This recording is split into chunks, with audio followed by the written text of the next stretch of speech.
The Kalithi Palace had been designed by someone who clearly disliked straight lines and had strong opinions about gravity. Evan decided this roughly 3 steps inside, when the floor gently shifted under his boots as if testing whether he deserved to remain upright. The walls rose in layered curves, translucent and faintly glowing, as though the building itself were breathing. Somewhere above, light filtered through crystalline panels that rearranged themselves with a soft hum, responding to changes in the air. Evan paused, adjusted the strap of his courier satchel, and reminded himself that this was still technically a hallway and not a polite attempt to disorient visiting humans. He had delivered messages to stranger places. At least that was what he told himself every time his pulse sped up for no professional reason. The satchel contained a single document, thin and unassuming, sealed with a neutral diplomatic mark. It was meant to be handed over, acknowledged, and archived. That was the entire arc of its existence. Evan had been chosen to deliver it precisely because nothing about him suggested he might complicate matters. He was average in height, average in build, and possessed the rare courier talent of being forgettable 5 minutes after leaving a room. He had once delivered a ceasefire amendment to a tri-moon conclave and been thanked by being ignored completely. It had been a personal best. This time, however, the palace was watching him. Kalithi attendants stood along the corridor, tall and elegant, their long ears subtly angled in ways Evan dimly remembered, indicated alert curiosity rather than hostility. Their clothing shimmered with woven circuitry that responded to their movements, patterns shifting like slow liquid. One of them inclined her head slightly as he passed. Evan nodded back, then realized he might have just performed a greeting reserved for funerals. He decided not to correct it. Correcting it would only make it worse. The doors to the high court opened without being touched, unfolding in petal-like segments. The sound inside changed instantly, the murmur of voices dropping into a resonant hush that vibrated faintly through the floor. Evan stepped forward, every instinct urging him to trip over something historical. He did not. This alone felt suspicious. The court was vast, arranged in concentric arcs that focused attention toward a raised central dais. Kalithi nobles and advisors filled the tiers, their presence creating a layered tapestry of color, light, and restrained judgment. At the center stood Queen Tessara. Evan had seen her likeness on official briefings, but those images had done her no favors.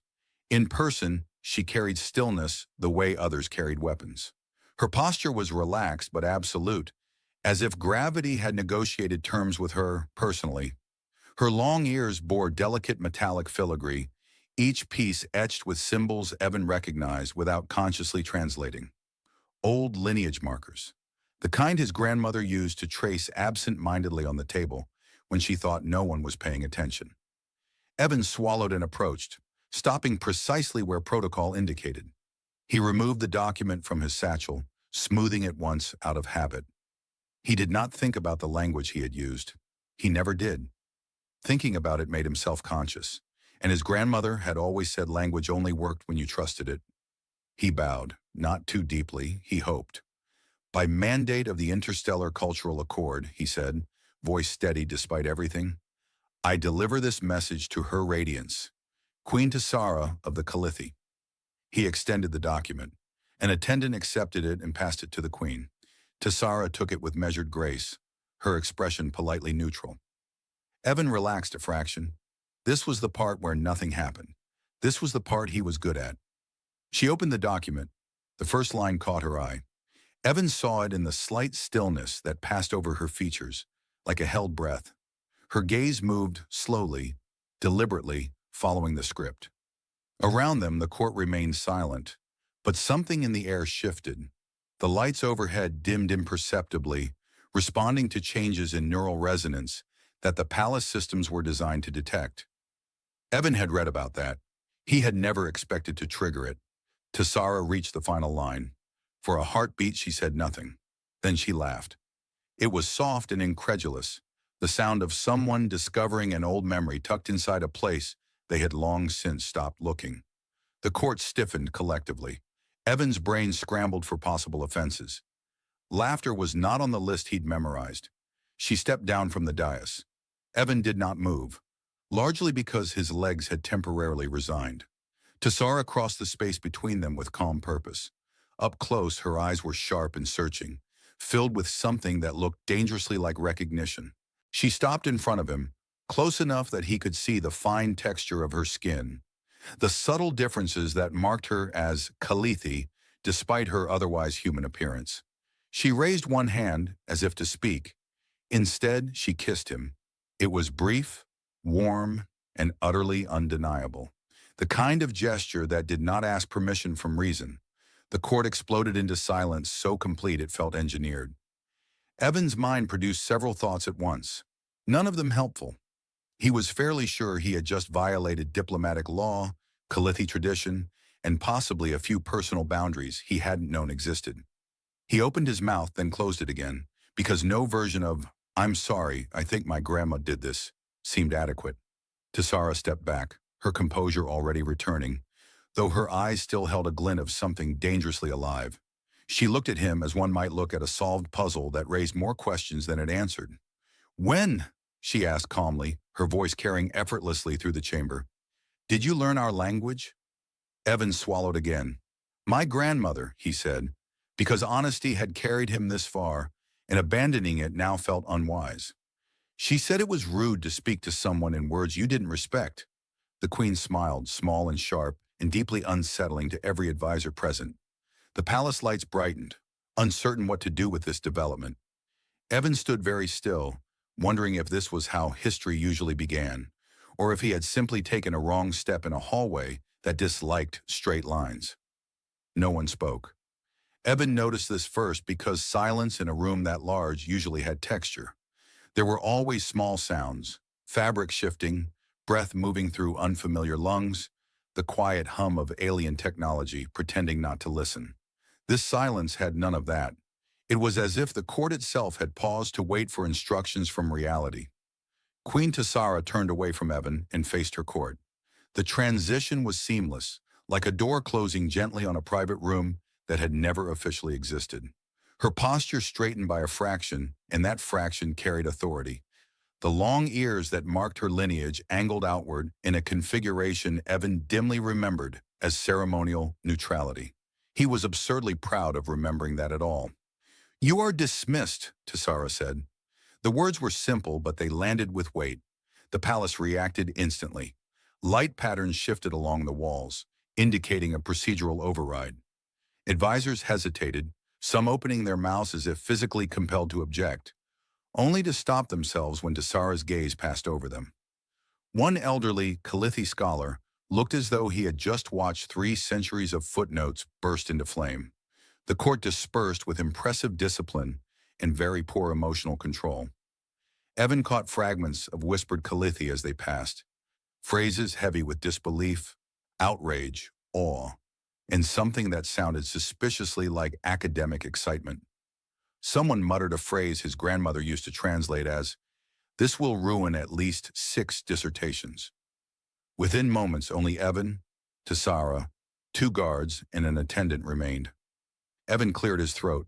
It sounded painfully loud. "I can explain," he offered, which he immediately regretted because he did not, in fact, know how.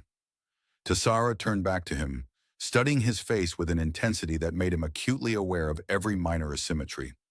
"I believe you," she said, "which makes this significantly more complicated." She gestured, and one of the guards stepped forward. Evan braced himself for arrest, exile, or ceremonial vaporization. Instead, the guard inclined his head respectfully and indicated a side corridor. "You will accompany us," Tessara continued. "You are not in danger." "That's good," Evan said. "I was hoping for a quiet delivery." Tessara's mouth twitched. "You wrote to me in Old Royal Kalithi." "Yes," Evan said. Then after a pause, "Is that not quiet?" The attendant made a sound that might have been a suppressed laugh. Tessara regarded Evan for a long moment, then turned and walked toward the corridor. Evan followed, aware that he was now walking behind a queen he had kissed approximately 2 minutes ago, and that this fact would likely haunt him forever. The corridor led away from the public spaces into areas of the palace that felt more alive. The walls shifted more freely here, adapting to movement. the lighting warmer and less formal. Evan's boots left faint impressions that faded after a few seconds, the material politely erasing evidence of his existence. They entered a chamber that closed behind them with a soft seal. The room adjusted instantly, chairs reshaping themselves, ambient temperature recalibrating. Evan stood awkwardly until a seat slid closer to him, as if embarrassed on his behalf. Tessara sat opposite him. "Tell me about your grandmother," she said. Evan blinked. "That's not the first question I expected." "It is the only one that matters," Tessara replied. He sat. The chair sighed, settling under his weight. "She was human," he said. "Obviously. But she lived on Kalithi Prime during the integration era. She never talked about it like history. It was just life. She cooked Kalithi food, cursed in Kalithi when she stubbed her toe, corrected my pronunciation when I got lazy." Tessara's eyes softened almost imperceptibly. "You learned Old Royal Kalithi from her." "Yes, she said the modern dialect was useful for trade, but thin in spirit." Evan hesitated. "She also said it was rude to write formally to a queen unless you meant what you wrote." "And what did you write?" Tessara asked. Evan thought back to the document, the words he had chosen carefully but without ceremony, that the message was delivered with respect, without presumption, and with the hope that it would be received as it was intended. "Plainly, honestly," Tessara exhaled slowly. "You used phrasing reserved for ancestral correspondence, for kin." "Oh," Evan said weakly, "that explains the kiss." "It does," Tessara agreed. There was a pause. "I did not mean it romantically," she added. "That's also good," Evan said. "I mean, not that. I'm just relieved there isn't an entire subplot I wasn't briefed on." Tessara smiled fully this time, sharp and amused. "You stood before my court and spoke to me as my people once spoke to their queens, without fear, without agenda. That language has not been written by a non-Kalithi in over 3 centuries." Evan rubbed the back of his neck. "My grandmother would have liked that. She hated being told what she couldn't do." "She would have been formidable," Tessara said.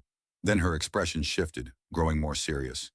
"Your words invoked acknowledgement. Before witnesses." Evan frowned.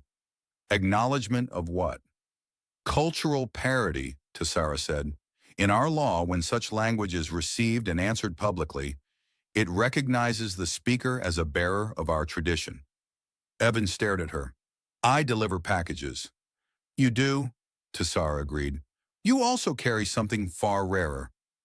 The room hummed softly as palace systems adjusted to rising cognitive activity. Somewhere beyond the walls, the court was already reorganizing itself around this new problem. Evan leaned back in his chair, which obligingly leaned with him. "So," he said carefully, "what happens now?" Tessara studied him, the weight of a queen in a culture balanced behind her gaze. "Now," she said, "we explained to my advisors why a human courier just became politically inconvenient." Evan considered this. "Is there a way to make that explanation shorter?" She laughed, genuinely this time. "No," she said, "but you may find it interesting." Evan sighed. "My grandmother always said interesting was just danger with better storytelling." Tessara rose. "Then you will fit in very well here." As the doors opened again, Evan followed her out, dimly aware that his quiet delivery had somehow rewritten several centuries of protocol, and that the palace, much like its corridors, had no intention of letting him walk a straight line ever again. Queen Tessara had ruled long enough to recognize the precise moment when a situation stopped being unexpected and became dangerous in a much quieter way. That moment arrived 3 corridors after Evan's delivery, when the palace's internal advisory lattice began requesting her attention with increasing politeness. The lattice was a semi-sentient governance system grown into the palace walls, designed to observe, predict, and occasionally panic. Its lights pulsed in muted amber as she walked, which meant it was very concerned but trying not to be rude about it. Evan walked beside her, escorted but not restrained, which confused him deeply.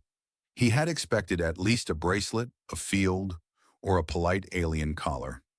Instead, the guards kept a respectful distance, as if unsure whether saluting him would be inappropriate or catastrophically inappropriate. He caught one of them glancing at his ears, then at Tessara's, then away again, clearly doing mental math no one had prepared him for. They entered a smaller council chamber, oval and enclosed, with walls that projected slow-moving star charts. The stars shifted as they sat, aligning themselves into patterns that represented political relationships. Evan watched one cluster drift uncomfortably close to another. "That one looks angry," he said. Tessara followed his gaze. "That is the Historical Preservation Council." Evan winced. "I apologize in advance." She took her seat at the head of the chamber. Evan sat opposite her, the chair once again adjusting itself with a degree of familiarity he found unsettling. The lattice chimed softly. "You may speak," Tessara said. Light gathered in the air, forming abstract glyphs that represented the council's collective input. Tessara listened, her expression composed, though her long ears angled slightly backward, an unconscious signal of irritation Evan's grandmother had once explained while burning dinner. "This is not scandal," Tessara said calmly. "This is continuity." The glyphs pulsed brighter. "Yes," she continued, "I am aware of the legal implications. I am also aware that none of you expected Old Royal Kalithi to be written by a human courier whose most controversial act until today was choosing the wrong tea blend." Evan lifted a finger. It was mislabeled. Tessara shot him a look that suggested now was not the moment. The lattice paused, as if recalculating its opinion of him. "You fear misinterpretation," Tessara went on. "You fear precedent. You fear that honoring this moment weakens our authority." The glyphs shifted. Some dimmed. Others brightened. "You are wrong," she said. "Authority that cannot recognize its own reflection in unexpected places deserves to be weakened." Silence followed. The lattice dimmed to a thoughtful blue, signaling reluctant acceptance. Tessara exhaled and turned her attention back to Evan. "You are causing trouble." "I try not to," Evan said. "It just happens." "Tell me," Tessera said, leaning forward slightly, "did your grandmother ever explain why she taught you that dialect instead of the modern one?" Evan considered. "She said the modern one was useful for getting paid. The old one was for knowing when someone was lying." Tessara's mouth curved into a knowing smile. She was correct. The chamber lights softened, responding to a decrease in collective tension. Outside the room, the palace continued its quiet adjustments, rerouting corridors and reassigning access permissions. Evan's presence had triggered a cascade of administrative updates. He felt oddly proud. "Evan," Tessara said, speaking his name with careful emphasis, "you must understand what has occurred. By writing to me as you did, you placed yourself within our cultural framework. You did not request acknowledgement, but you made it possible." "I didn't mean to," Evan said. "I know," Tessara replied. "That is why it matters." She stood and gestured toward the star charts. They rearranged themselves, forming an older configuration. Ancient borders, ancestral alliances. One point pulsed softly. "This," she said, "is the integration-era settlement zone where your grandmother lived." Evan leaned forward. "She never showed me maps." "She would not have needed to," Tessara said. "She lived the context." The realization settled slowly. Evan had always thought of his grandmother's stories as eccentric nostalgia, charming but impractical. Seeing them reflected in a galactic framework made them feel heavier, real. "So what am I now?" he asked. "Because I'm fairly sure Courier doesn't cover this." Tessara studied him. "You are inconvenient," she said thoughtfully. "You are also useful." "That's reassuring." "You are not a diplomat," she continued. "You are not Kalithi, but you carry our language as lived memory, not artifact. That gives you standing, though not authority." Evan nodded. "Good. Authority makes me nervous." "As it should," Tessara said dryly. The lattice chimed once more, softer this time. Tessara inclined her head, acknowledging its final input. "The council will accept a provisional designation. Cultural liaison. Observational status." Evan blinked. "Does that come with a uniform?" "No." "Good." She smiled faintly. "You will remain here for now." "For how long?" Tessara considered. "Long enough for everyone to stop pretending this did not happen." "That could take a while," Evan said. "Yes," she agreed. "It will." As they rose to leave, Evan hesitated. "Your radiance?" "Yes. I'm sorry about the public part." Tessara paused, then inclined her head slightly. Do not apologize for honoring my people sincerely, she said. Apologize if you ever stop. Evan swallowed and nodded.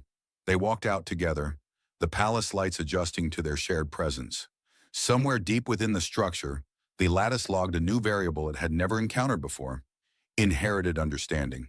And for the first time in a long while, Queen Tessara felt that the future might contain surprises worth enduring. Evan learned very quickly that being designated a provisional cultural liaison was palace language for being everyone's problem at once. The first sign was breakfast.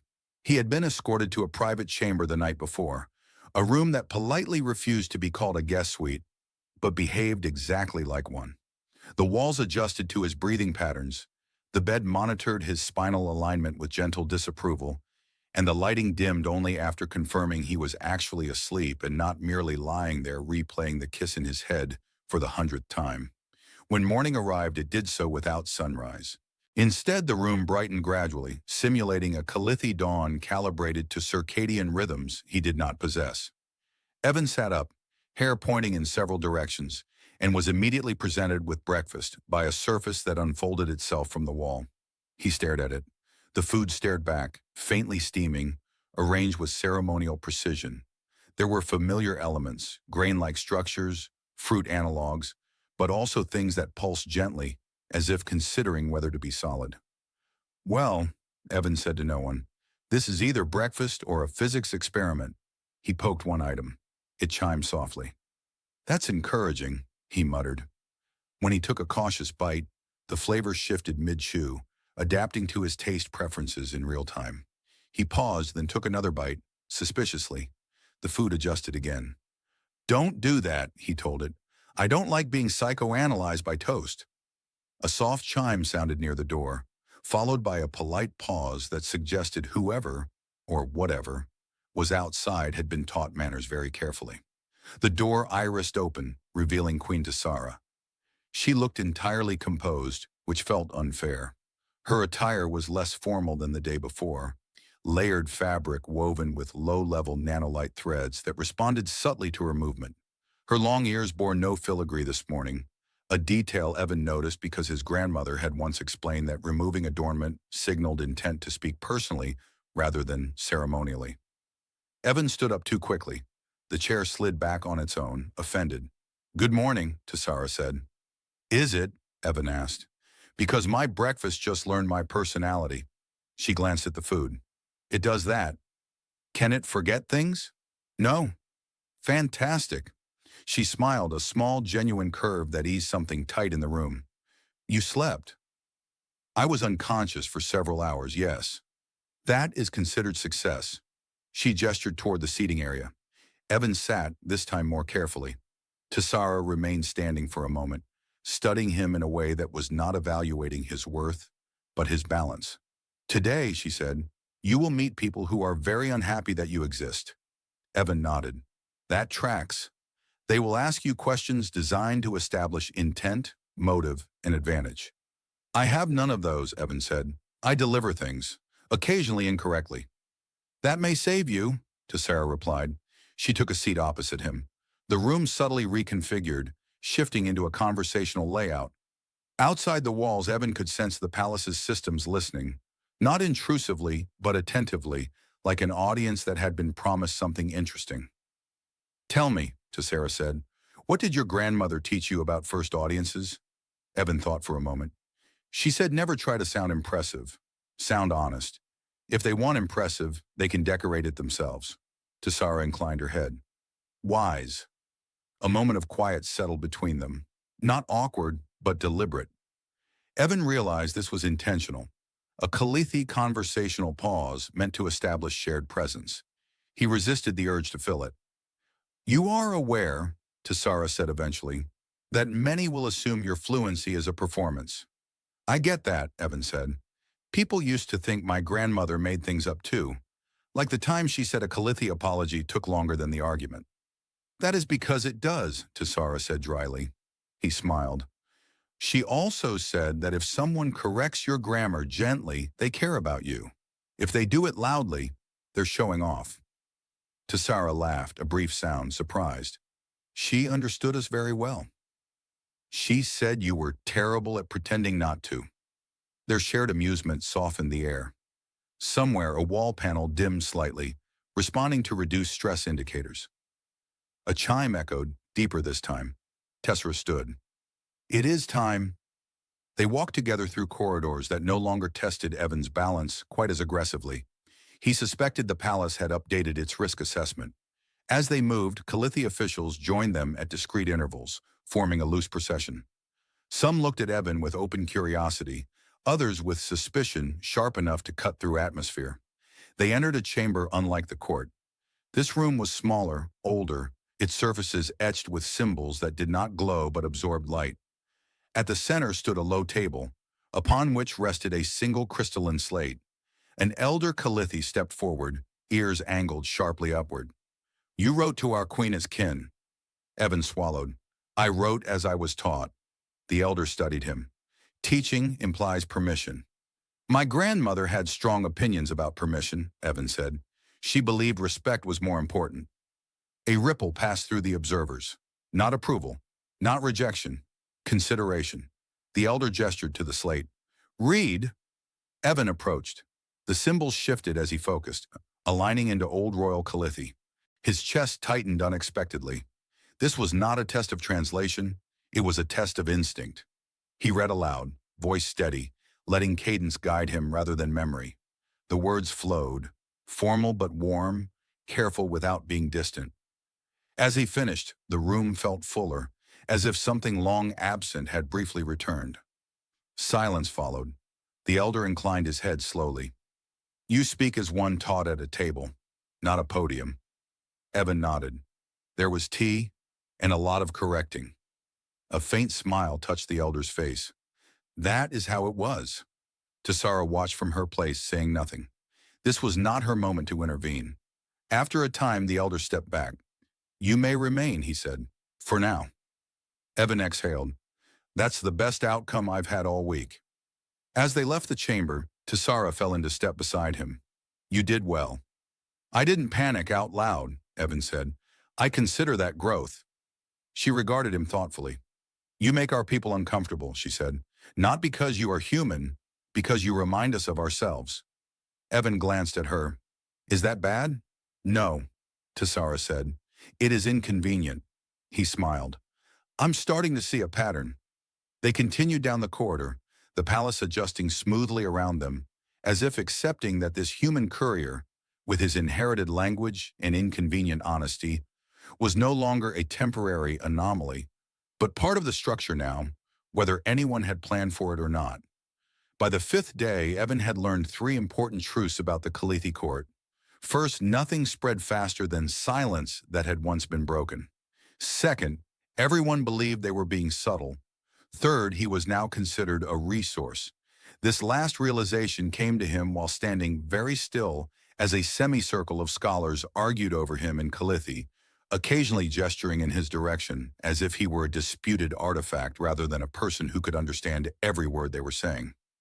Evan kept his expression neutral, which his grandmother had once described as the face you wear when adults forget you're listening. The cadence is not learned, one scholar insisted. It is absorbed. That is worse, another replied. You cannot regulate absorbed. Evan raised a hand slightly. No one noticed. Queen Tessara observed from the upper tier, seated in a manner that suggested patience had limits, but courtesy was winning for now. She let the debate continue longer than necessary. This was intentional. Kalithi politics required people to exhaust their own arguments before accepting resolution. It saved time later. Sometimes, eventually she spoke. He is not a device, Tessara said calmly. You may stop circling him like one. The scholars froze, then inclined their heads. Evan lowered his hand. Thank you, he murmured. Tessara met his eyes briefly. There was amusement there, and something sharper beneath it. Calculation, perhaps, or responsibility. The chamber cleared, leaving Evan alone with her in the ever-present hum of the palace's intelligence systems. The walls displayed shifting data streams, translating court sentiment into abstract motion. Evan watched one particularly agitated cluster bounce erratically. Is that one about me? He asked. Yes, Tessara said. It believes you are a long-term problem. Evan considered that. I've been called worse. She gestured for him to walk with her. They moved through a passageway that subtly altered its length, ensuring privacy by taking just slightly longer than expected. Evan appreciated that the palace seemed to be learning how to accommodate him without asking. You are being discussed in contexts that concern me, Tessara said. That sounds ominous. It is political, she replied, which is worse. They entered a smaller chamber overlooking a garden suspended in midair, held together by gravitational filaments that shimmered like woven light. Kalithi flora drifted slowly, roots exposed, drawing nutrients directly from engineered currents. Evan leaned closer to the glass. If that falls, he said, does it fall up or down? Yeah, Tessara said. He nodded. I thought so. She turned to face him fully. You are now being cited in 3 separate policy drafts. Evan blinked. I haven't even filled out a form.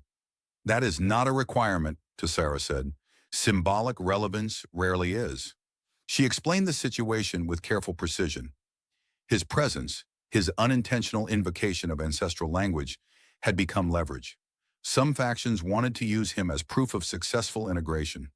Others wanted to isolate him, study him, or quietly encourage his departure before precedent solidified. And you, Evan asked. Tessara paused. I intend to do something more difficult. He waited. I intend to be honest, she said. Evan laughed softly. You really are dangerous. She smiled. I am aware. Later that cycle, Evan found himself seated at a long table surrounded by individuals whose expressions suggested varying degrees of restrained enthusiasm. This was not an interrogation. This was worse. This was a cultural roundtable. A Kalithi historian leaned forward. When you wrote to the Queen, did you consider the emotional weight of the verb tense you used? Evan frowned. I considered whether it sounded rude. That tense, the historian pressed, implies continuity. Evan shrugged. My grandmother said if something mattered, you wrote it like it would still matter after you were gone. The historian made a sound that might have been reverent or distressed. Another leaned in. Did you study under a Kalithi linguist? No. A cultural immersion program? No. A neural imprint. Evan smiled thinly. I was 8. My grandmother bribed me with sweets. This caused a ripple of confusion. What kind of sweets? Someone asked. Ones she definitely wasn't supposed to make with off-world ingredients. The table fell silent. Tessara watched from the perimeter, allowing Evan space to navigate without interference. This was important. Kalithi respected authenticity above polish. Evan's lack of preparation was, paradoxically, his strongest defense. As the questions continued, Evan answered plainly, occasionally deflecting with humor when the tension sharpened too much. He did not exaggerate his connection to Kalithi culture, nor did he diminish it. He simply described it as it had been. Lived, imperfect, inherited. When the session ended, several participants looked exhausted. One looked inspired. One looked furious. All looked changed. That evening, Evan found Tessara standing alone in a high observation corridor, watching the stars realign as the palace adjusted its orbital orientation. He approached quietly. You're winning, he said. She did not look at him. I am managing. What's the difference? Winning implies an endpoint, she said. This does not have one. He leaned beside her, careful to maintain respectful distance. If it helps, I'm not planning to start a movement. She glanced at him. You already have, he sighed. My grandmother would have loved this. I wish I had met her, Tessara said softly. Evan nodded. She would have liked you. She respected people who carried responsibility without announcing it. They stood in silence for a while, the palace humming around them, recalibrating itself to a future that had arrived sideways. You know, Evan said eventually, if this keeps escalating, someone's going to expect me to give a speech. Tessara allowed herself a small laugh. I will prevent that. Thank you. For now. Evan smiled, watching the stars drift into new configurations, aware that the quiet courier life he had known was gone, replaced by something messier and more meaningful. He did not know where it would lead, but for the first time, he suspected the path was being written not by decree or design, but by memory, and that somehow felt right. The sixth day began with Evan discovering that the palace had updated his access permissions without asking him. He learned this when a door he had walked past several times before opened for him on its own, revealing a corridor that definitely had not existed yesterday. The air inside was cooler, threaded with faint energy currents that made the hair on his arms lift. "Well," Evan said to the empty hallway, "that seems like a security flaw." The hallway did not disagree. He stepped inside cautiously. The door sealed behind him with a sound that suggested finality, but not hostility. The walls here were older than the rest of the palace, their surfaces matte rather than luminous, etched with shallow grooves that carried data through methods no longer fashionable. As Evan walked, fragments of sound drifted through the space, voices layered over one another, not speaking now but remembered. The palace's deep memory systems, cultural archives stored not as files, but as environments. Evan slowed. "Oh," he murmured, "this is personal?" "Very," Tessara's voice said behind him. He turned. She stood just inside the corridor, hands folded loosely behind her back, expression unreadable, but not severe. Her presence steadied the space, as if the archive itself recognized her authority. "You weren't supposed to find this alone," she said. "I didn't mean to," Evan replied. "The door invited me." "It does that," Tessara said. "To people it deems relevant." Evan glanced at the walls. "That's unsettling." "Yes." They walked together now, side by side, the corridor subtly widening to accommodate them both. As they moved, the remembered voices sharpened into clarity. Kalithi elders debating rituals, children reciting ancestral phrases, laughter echoing between lessons. Evan felt a tightness in his chest he hadn't expected. "My grandmother used to sound like this when she told stories," he said quietly. "Like she wasn't remembering. Like she was visiting." Tessara inclined her head. "That is how this archive was designed. Memory as presence, not record." They stopped before a recessed chamber. Inside, light gathered into a slow-moving holographic tableau. A Kalithi household from centuries past, rendered in precise detail. A woman with long ears knelt beside a low table, correcting a child's pronunciation with infinite patience. Evan stared. "She did that exact thing," he said.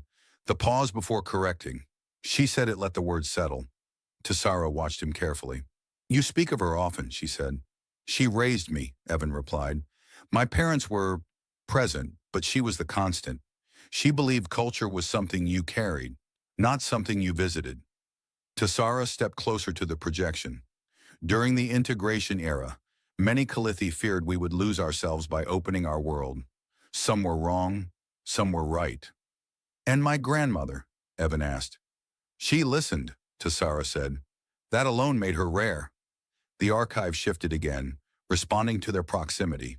New scenes emerged. Humans and Kalithi sharing meals, arguing gently over phrasing, exchanging gestures that carried layered meaning. Evan recognized some of them instinctively. A tilt of the head, a pause before speaking. "You know," Evan said, "I thought everyone learned not to interrupt elders." Tessara smiled faintly. "Many did. They forgot why." They stood in silence, the archive breathing around them. The palace systems dimmed external sensory input, prioritizing this interaction. Somewhere above, advisors argued about budgets and treaties, unaware that something quieter and more consequential was unfolding below. "You are becoming attached," Tessara said at last. Evan considered denying it. He didn't. "I think I already was," he said. "I just didn't have context." "That can be dangerous," and she replied. "So can pretending you don't care," Evan said. She looked at him then, really looked, her gaze sharp but not guarded. "You challenged me without realizing it," she said. "That is unusual." "I've been told," Evan said, "usually right before I'm asked to leave." She laughed softly. "You are not being asked to leave." They resumed walking, the corridor gently guiding them toward an exit that had not been visible before. As they moved, Tessara spoke more openly than she had since they met. "My advisors believe you should be formalized," she said, "given a defined role, limits. And you?" "I believe limits should follow understanding, not precede it." Evan nodded. "My grandmother would approve." She would be a political liability, Tessara said dryly. Evan grinned. She always was. They emerged into a high atrium where gravity was optional and decorative. Platforms floated at varying heights connected by light bridges that adjusted to intention rather than movement. Evan hesitated, then stepped forward. The bridge formed under his foot, solid and reassuring. Show off, he muttered to the palace. Tessara walked beside him, her presence calibrating the space with ease. Below them, the city of Kalithi Prime unfolded in layered complexity. Organic architecture intertwined with technology so seamlessly it was difficult to tell where one ended and the other began. You understand us, Tessara said quietly. Not perfectly, but intuitively. Evan looked out over the city. I understand what it's like to be taught something because it matters, not because it's useful. She turned to him. That is why the kiss mattered, she said. Not the act, the recognition. He flushed slightly. I was hoping we could eventually talk about that without an audience. We are, she replied. A pause stretched between them, comfortable but charged. The palace lights dimmed slightly, responding to elevated emotional coherence. Evan noticed and frowned. Is it doing that because of us? Yes, Tessara said. That feels invasive. It is observant, she corrected. It will not act without my consent. Good, Evan said, because I'm still adjusting. She studied him, then inclined her head. As am I. They stood together, suspended between past and future, the archive of memory behind them and the living city before them. For the first time since arriving, Evan felt less like an accident and more like a participant. Your life will not be simple after this, Tessara said. Evan shrugged. It wasn't simple before. It was just smaller. She smiled, and this time there was no restraint in it. The palace adjusted again, quietly accepting that this human courier was no longer passing through its systems, but woven into them. An inherited variable, unpredictable, inconvenient, and unexpectedly necessary. The final assembly was nothing like the first. There was no theatrical hush engineered by architecture, no dramatic unveiling of doors. The court gathered openly, conversations overlapping, light patterns relaxed rather than rigid. The palace had recalibrated itself to something closer to anticipation than tension. Evan stood near the center, not on a dais, not below it either. The floor beneath him was steady, which he took as a good sign. Queen Tessara entered without announcement. The room did not fall silent out of obligation. It quieted because people wanted to listen.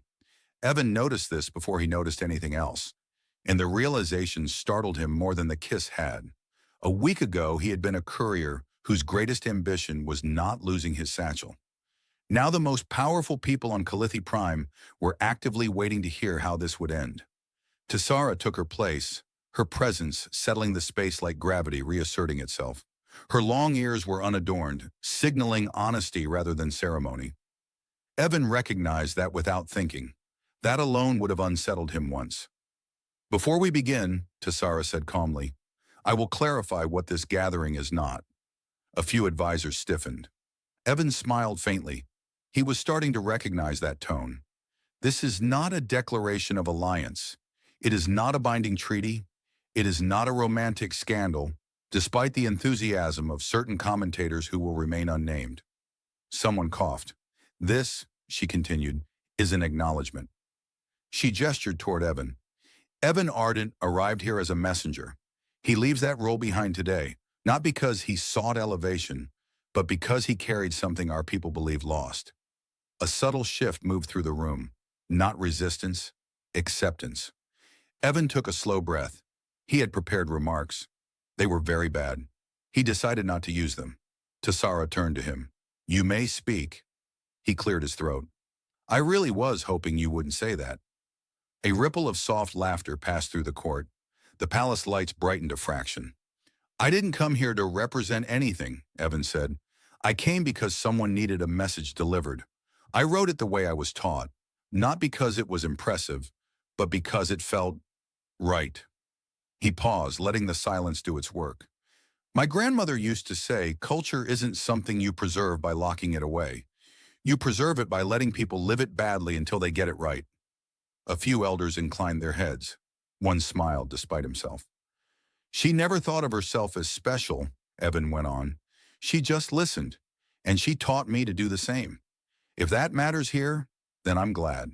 If it doesn't, I understand that too. Tessara watched him steadily. The lattice behind the walls pulsed a calm, steady blue.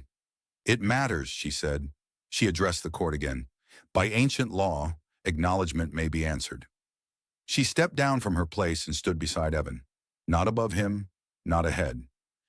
In full witness, Tessara said, I recognize Evan Ardent as a bearer of lived Kalithi tradition, not by blood, not by oath, by inheritance of understanding.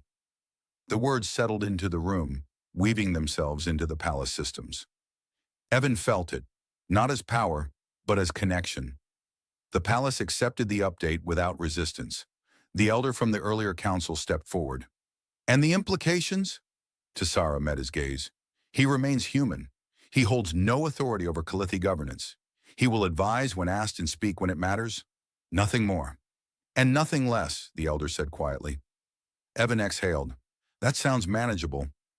Later, much later, the palace had thinned to quiet corridors and distant conversations. Evan stood in a writing chamber overlooking the city, a crystalline surface before him, responding to the movement of his hands. He was composing a message, not a treaty, not a proclamation, a letter. The words came easily, not carefully chosen this time, simply honest. Tessara watched from nearby, arms folded loosely, her posture relaxed in a way Evan had not seen before. You're smiling, he said. Yes, she replied. That is new. He finished the final line and let the surface seal it. I'm staying, he said, as if confirming something they both already knew. I suspected, she said. The palace did too. It has been reallocating space. Of course it has. She stepped closer, reading over his shoulder. You wrote in Old Royal Kalithi again. He nodded. Felt appropriate. It was, she said, but you did not invoke kinship. No, Evan said. I wrote as someone who belongs nearby. Tessara considered that, then inclined her head. That may be the wiser choice. They stood together, watching the city's lights drift and reconfigure as gravity fields shifted for the night cycle. Evan felt different, not elevated, not transformed, but expanded. The world was larger now, and he knew where he stood within it. My grandmother would have liked how this turned out, he said. She would have, Tessara agreed. She left us something valuable. So did you, Evan said, surprising himself. She looked at him, her expression thoughtful but unguarded. So did you. The palace lights dimmed gently, settling into equilibrium. Outside, Kalithi Prime continued its quiet motion through space, carrying forward a culture that had not been preserved in stone or code, but remembered, imperfectly, humanly, and alive. Evan rested his hands on the railing and smiled, feeling for the first time that he had delivered exactly what he was meant to.